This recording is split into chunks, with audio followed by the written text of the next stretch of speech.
নড়াইলের সুক্ত গ্রামে মাদকের থাবা ভয়াবহ আকার ধারণ করেছে। এই গ্রামের অনেকেই মাদক বেচাকেনার সাথে জড়িত। সুক্তগ্রাম হয়ে নড়াইলের লোহাগড়া ও কালিয়া উপজেলার বিভিন্ন অঞ্চলে মাদক প্রবেশ করছে। যারা মাদকের সাথে জড়িত তাদেরকে কঠোর হস্তে দমন করতে হবে। এজন্য পুলিশ প্রশাসনের আন্তরিক সহযোগিতা প্রয়োজন। নড়াইলের কালিয়া উপজেলার উত্তর সুক্তগ্রাম সরকারি প্রাথমিক বিদ্যালয় মাঠে মাদক বিরোধী সমাবেশ ও মানববন্ধনে বক্তারা এসব কথা বলেন। যে সমাজে থাকবে না কোনো অনাচার, যে সমাজে থাকবে না মাদক, অন্যায়, অবিচার, দুর্নীতি, এগুলো থেকে আমরা মুক্ত একটি সমাজ নির্মাণ করতে ইচ্ছুক। কাজে আজ থেকে আমরা সেই আন্তরিকতার বহিঃপ্রকাশ থেকে আজকে যারা এখানে মাদক কারবারি আছে, মাদক ব্যবসা করে, প্রশাসন বলবেন, আমিও বলছি যে তারা অনতিবিলম্বে তাদের কৃতকর্মের জন্য অনুতপ্ত অনুশোচনা হবেন, আমাদের কাছে আসবেন, প্রশাসনের কাছে আমরা নিয়ে যাবো, প্রশাসন থেকে আমরা অবমুক্ত করে আনবো তাদেরকে। যদি তারা প্রতিশ্রুতি দেন ভবিষ্যতে তারা এই কারবারের সাথে কাজের সাথে সম্পৃক্ত থাকবেন না, তাহলে আমি কথা দিচ্ছি এখানে তাদের পক্ষে থেকে তাদেরকে আইনিভাবে মুক্ত করে আনার জন্য যত চেষ্টা আছে প্রশাসন কাছে আমি যাব, চেষ্টা করব। কিন্তু যদি এখন ওইখানে একটি কথা একটু আগে এখানে হয়েছে, আমার মাঝি ভাই সর্দার তারানি আসলে একটি কথা বলছে যে মাদক কারবারি এবং খাওয়ার সংখ্যাটাই বেশি। এই মহল্লার যদি লোক আসে এই মাঠে ধরে না, কথা বলে মাঠে ধরে না, তাহলে এই মহল্লার লোকও কিন্তু আসে নেই। তার কারণ এরা মাদক খায়, মাদককে সহযোগিতা করে। আজকে সুক্তগ্রাম 2 নম্বর ওয়ার্ডে সারা বাংলাদেশের ন্যায় যে মাদক বিরোধী তৎপরতা সরকারিভাবে, প্রশাসনিকভাবে এবং জনগণের মাধ্যমে চলছে,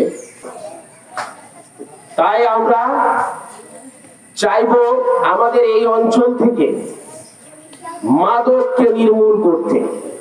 আব্দুল্লাহ ভাই যে কথা বলছে, আব্দুল্লাহ ভাই আরেকটু কথাটা বলতে ভুলে গেছে। এই আমাদের ইউনিয়নে মাদকের যে বর্ডার,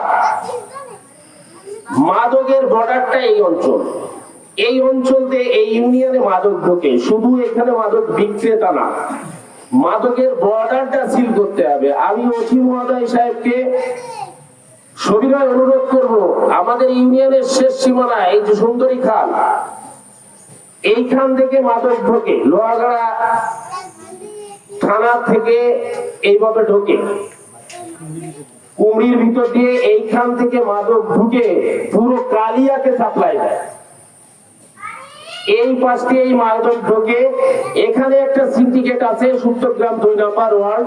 আমরা সবাই ছেলে মেয়ে সবাই দিকে সব আমরা একটু কেয়ার দিই, তাহলে তো এই অপকর্মগুলো হবে না।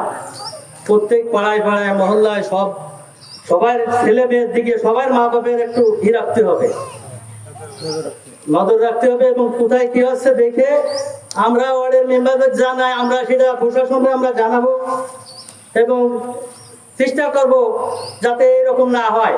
শুক্রবার বিকেলে অনুষ্ঠিত এ সমাবেশে সভায় প্রধান অতিথি ছিলেন কালিয়া থানার ওসি ইদ্রিস আলী। তিনি মাদকের ভয়াবহতার চিত্র তুলে ধরে সবাইকে মাদক থেকে দূরে থাকার পরামর্শ দেন। আপনাদের এখানে উপস্থিত হয়ে প্রত্যেক বক্তার মুখ থেকে আমি অনেকগুলো কথা শুনলাম, যেই কথাগুলো সমাজ অর্থে সমাজ চলার পথে নেগেটিভ কথা। আপনাদের এখানে মাদক আছে, চোর আছে, ডাকাত আছে, তাস খেলা হয়, জুয়া খেলা হয়, তারপরে নারী অনেক ধরনের কথাই বলছে। পাশাপাশি আমি কিন্তু ইতিবাচক অনেকগুলো দিকও দেখছি। এত সুন্দর একটা গ্রাম, কৃষি নির্ভর গ্রাম, অন্যান্য চাকরিজীবী আছে সরকারি, ছাত্র ভাইরা লেখাপড়া করে, যুবক ভাইরা ভূমিকা রাখে দেশ গঠন, এগুলো কিন্তু আছে। শত আছে, এর মধ্যেও কিছু নাই যেটা হচ্ছে একটু ভয়াবহ রূপ। এগুলোকে বেশি প্রমোট করা হচ্ছে।